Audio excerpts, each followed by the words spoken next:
ఒకవైపు ఆర్టీసీ కార్మికుల ఆందోళన కొనసాగుతుండగా మరోవైపు పోలీసు అధికారుల బందోబస్తు నడుమ బస్సులు నడుస్తున్నాయి. ఉమ్మడి నిజామాబాద్ జిల్లాలో ఆర్టీసీ ఉద్యోగుల సమ్మె రెండో రోజు కొనసాగుతోంది. తమ న్యాయమైన డిమాండ్లను పరిష్కరించాలని నిరసన కార్యక్రమాలు చేపట్టారు. ఒక్కో డిపో నుంచి 50కి పైగా బస్సులు ప్రైవేట్ ఆపరేటర్లు, తాత్కాలిక ఉద్యోగులతో పోలీస్ పహారా మధ్య నడుస్తున్నాయి. ప్రయాణికులకు ఎలాంటి ఇబ్బందులు తలెత్తకుండా ప్రత్యామ్నాయ చర్యలు చేపడుతున్నారు. ఆర్టీసీ సమ్మె నేపథ్యంలో మరింత సమాచారం మా ప్రతినిధి భూపతి అందిస్తారు.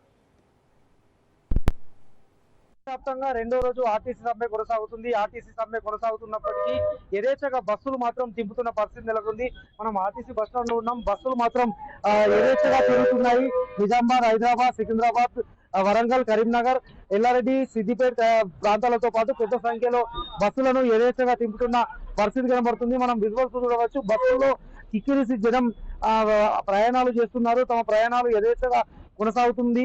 రెండో రోజు సమ్మె ఆర్టీసీ ఉద్యోగులు కొనసాగుతున్నప్పటికీ ప్రైవేటు ఆపరేటర్ల మధ్య, ప్రైవేటు ఉద్యోగస్తులతో ఆర్టీసీ బస్సులను కూడా యథేచ్ఛగా తిప్పుతున్న పరిస్థితి నెలకొంది. ఒక్కొక్క డిపో నుంచి ఇప్పటికే 50కి పైగా బస్సులు వివిధ ప్రాంతాలకు తరలిస్తున్న దృశ్యాలను మనం చూస్తున్నాం. ముఖ్యంగా ప్రయాణికులకు ఇబ్బంది కాకుండా ఆర్టీసీ అధికారులు, అదేవిధంగా ప్రభుత్వం వెంటనే చొరవ తీసుకొని ఈ చర్యలు చేపట్టింది. రెండో రోజు సమ్మె కొనసాగిస్తున్న నేపథ్యంలో ఆర్టీసీ ఉద్యోగులు, ఆర్టీసీ ఉద్యోగ సంఘాల నాయకులు, జేఏసీ ప్రతినిధులు తమ ఆందోళనను మాత్రం కొనసాగిస్తున్నారు.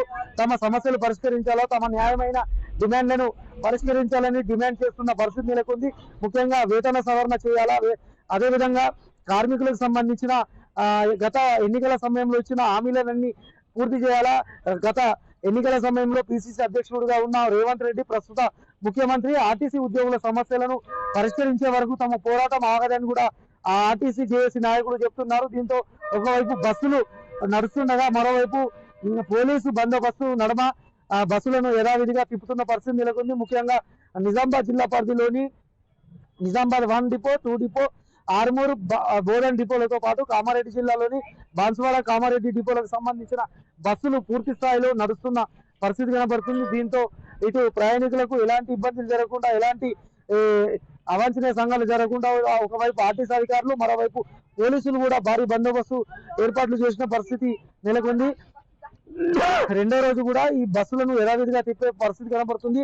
ఆర్టీసీ ఉద్యోగుల సమస్యలు పరిష్కరించాలా, ఆర్టీసీ న్యాయమైన డిమాండ్లు పరిష్కరించే వరకు తమ పోరాటం ఆగదని కూడా ఆర్టీసీ జేఏసీ నాయకులు చెప్తున్నప్పటికీ మరోవైపు ప్రభుత్వం కూడా వెంటనే ఇటు ముఖ్యంగా ప్రయాణికులకు ఇబ్బంది కలగకుండా బందోబస్తు ఏర్పాటు చేసి పోలీసు బందోబస్తు నడమ ఇటు రవాణా వ్యవస్థను కొనసాగిస్తున్న పరిస్థితి నెలకొంది. ముఖ్యంగా అన్ని ఆర్టీసీ డిపోల వద్ద భారీ బలగాలను, ముఖ్యంగా పోలీస్ బలగాలను మోహరించి ఇక్కడ బందోబస్తు మధ్య బస్సులను నడిపిస్తున్న పరిస్థితి నెలకొంది. ఇది తాజా పరిస్థితి. Over to studio.